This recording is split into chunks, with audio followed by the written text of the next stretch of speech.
ಅಮ್ಮ ಏನೇನೋ ಮಾತಾಡ್ಬೇಡಮ್ಮ. ನನ್ನ ಹೆಂಡತಿಗೆ ಯಾವತ್ತೂ ಆ ಥರ ಬುದ್ಧಿ ಬಂದಿಲ್ಲ, ಬರೋದು ಇಲ್ಲ. ನೀ ಇಲ್ದೇ ಇರೋ ವಿಷಯ ಎಲ್ಲ ಹೇಳಿ ನನ್ನ ತಲೆ ಕೆಡ್ಸಕ್ ಬರ್ಬೇಡ.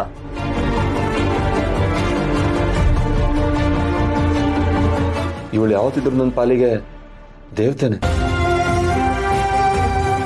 ಹಾಗಂತ ಮಂಕು ಬೂದಿ ಎರಚಿದಾಳೆ, ಮಾತಲ್ಲೇ ಮರಳು ಮಾಡಿದಾಳೆ ನಿನ್ನ.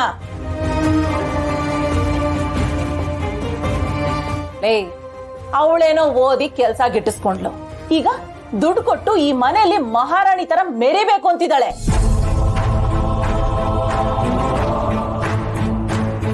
ಹೋಗ್ತಾ ಹೋಗ್ತಾ ನಿನ್ನ ಅಡಿಯಾರ್ ಮಾಡ್ಕೋತಾಳೆ, ಅರ್ಥ ಮಾಡ್ಕೋ. ಏ ಇಂದ್ರ, ಪಾಪ ಮಕ್ಕಳ ಮನ್ಸಿಗೆ ಯಾಕೆ ಹುಳಿ ಹೆಂಡ್ತಿಯ? ಗಂಡ ಹೆಂಡತಿ ಅನ್ಯೋನ್ಯವಾಗಿ ಚೆನ್ನಾಗೇ ಇದ್ದಾರೆ, ಸುಮ್ನೆ ಏನೇನೋ ಹೇಳ್ಬೇಡ್ವೆ. ನಾನೇನೇನೋ ಮಾತಾಡ್ತಾ ಇಲ್ಲ, ಇರೋದನ್ನೇ ಹೇಳ್ತಾ ಇರೋದು. ಅಮ್ಮ ಸ್ವಲ್ಪ ನಿಲ್ಸ್ತ್ಯಾ? ಯಾಕಮ್ಮ ಅರ್ಥ ಇಲ್ದೆ ವಾದ ಮಾಡ್ತಿದ್ಯಾ? ಸುಮ್ನೆ ತಿಂಡಿ ತಿನ್ನು.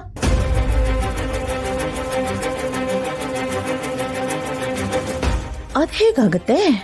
ನಾನಾಡೋ ಮಾತುಗಳನ್ನ ಕೇಳಿ ಈ ವರಲಕ್ಷ್ಮಿ ಕಣ್ಣೀರ್ ಹಾಕ್ಬೇಕು. ಇವಳ ಕಣ್ಣೀರು ಅಸುಬುಕ್ತಾಗಬೇಕು. ಅಲ್ಲಿವರೆಗೂ ಸುಮ್ನಿರೋಳಲ್ಲ ಈ ಇಂದ್ರಮ್ಮ. ಅತ್ತೆ, ನಿಮಗ್ ಕೈ ಮುಗಿತೀನಿ, ದಯವಿಟ್ಟು ಈ ರೀತಿ ಮಾತಾಡ್ಬೇಡಿ. ನಾನು ಈ ಮನೆ ಬಗ್ಗೆ ಆಗ್ಲಿ ನನ್ನ ಗಂಡನ ಬಗ್ಗೆ ಆಗ್ಲಿ ಯಾವತ್ತೂ ಹಾಗೆ ಅನ್ಕೊಂಡಿಲ್ಲ. ನನ್ ಎಂತದೇ ಕೆಲ್ಸಕ್ ಹೋದ್ರು ಈ ಮನೇಲಿ ಕಡಿಯೋಳೆ. ನಾನು ಮನೆಗೋಸ್ಕರ ದುಡಿತಿದ್ದೀನಿ ಹೊರತು ಮೆರಿಯಕ್ಕೋಸ್ಕರ ಅದನ್ನೆಲ್ಲ ಮಾಡ್ತಿಲ್ಲ ಅತ್ತೆ. ಮುಚ್ಚ ಬಾಯಿ. ನಿನ್ನ ಬಣ್ಣದ ಮಾತುಗಳಿಗೆ ನಿನ್ನ ಗಂಡ ಮರಳಾಗೋದು ನಾನಲ್ಲ.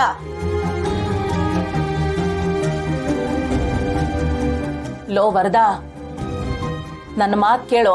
ಇವಳನ್ನ ನಂಬಿದ್ರೆ ನಿನ್ನ ಜೀವನ ಹಾಳಾಗಿ ಹೋಗುತ್ತೆ. ನಿನ್ ಮತ್ತೆ ಕೆಲಸ ಸಿಗೋ ಅಷ್ಟರಲ್ಲಿ ನಿನ್ನ ಕಾಲ್ ಕಸ ಮಾಡ್ಕೊಂಡಿರ್ತಾಳೆ. ಎಲ್ಲ ಏನು ಇಲ್ಲ ಅಮ್ಮ. ವರ ಯಾವತ್ತೂ ನನ್ನ ಕೇಳಾಗ ನೋಡಿಲ್ಲ, ನೋಡೋದು ಇಲ್ಲ.